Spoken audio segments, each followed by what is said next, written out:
hire a student if she could just get paid. Through all these years, we were lucky enough to continue our trips to Walt Disney World.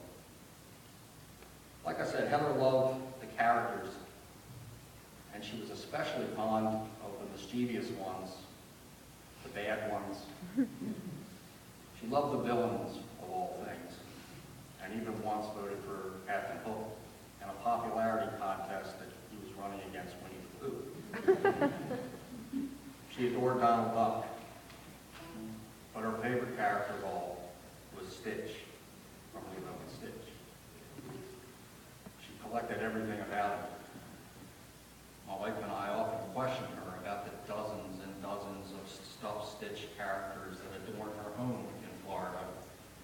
And her reply was always the same: Dad, I love him, accompanied by that wonderful giggle that I love so much. Through all of our trips, Heather's wish was consistent. She continued to insist that she would eventually live and work at the happiest place on earth. Now we fast forward a little bit to 2006. Our Heather was working for Upper Chesapeake Hospital. She came home one evening very excited. She had been chosen from hundreds of candidates nationwide for an internship at Walt Disney World. She'd be moving to Florida. As a dad, I had mixed emotions. Naturally, I was happy to see my little girl dream come true. She's going to be working and living in Florida just as she had always dreamed.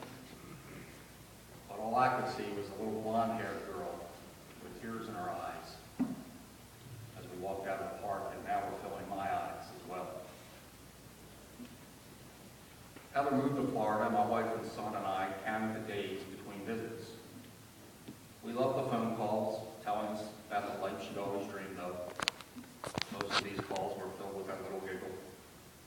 One phone call I'll never forget, and it was about 9 o'clock at night. The phone rang, and it was Heather. She was so excited. She said, Dad, guess where I am? Listen, Wishes is a fireworks show at the Magic Kingdom. It was Heather's favorite. And I could hear Wishes playing in the background. And Heather had the best seat in the house. She was sitting on top of the ice cream shop on Main Street, USA.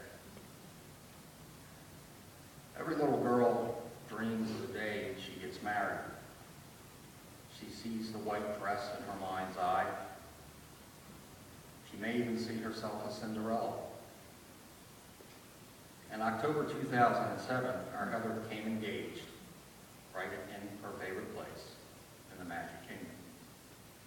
She called her mom and I that evening and sounded as excited and happy as we had ever heard her. Now our wedding plans for her to begin. During the Christmas holidays in 2007, my son, wife, and I traveled to Florida to visit with Heather and her brand new fiance.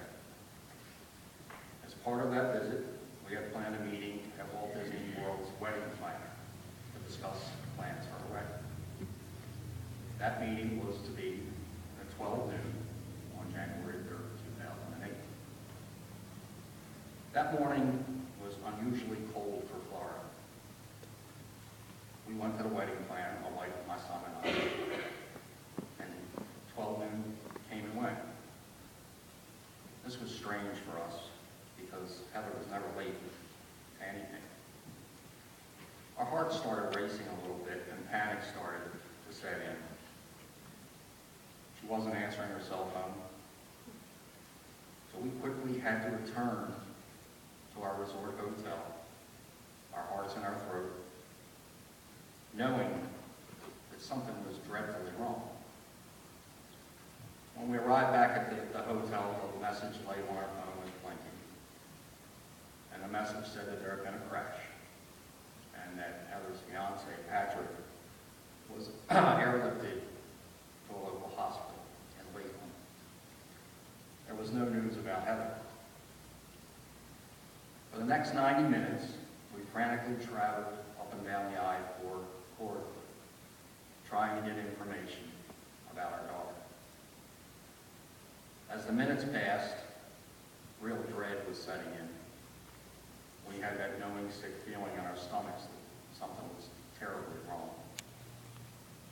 We finally reached someone at Orlando Regional Hospital who asked us to describe that.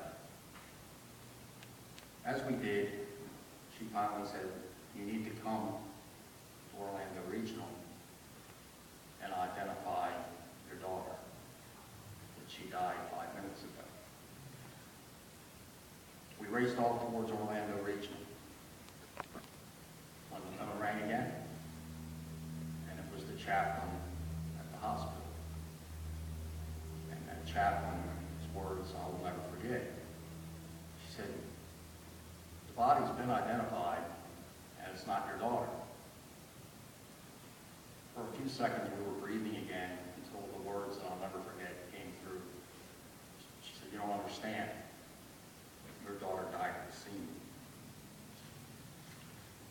Our new normal began at that very instant. Wishes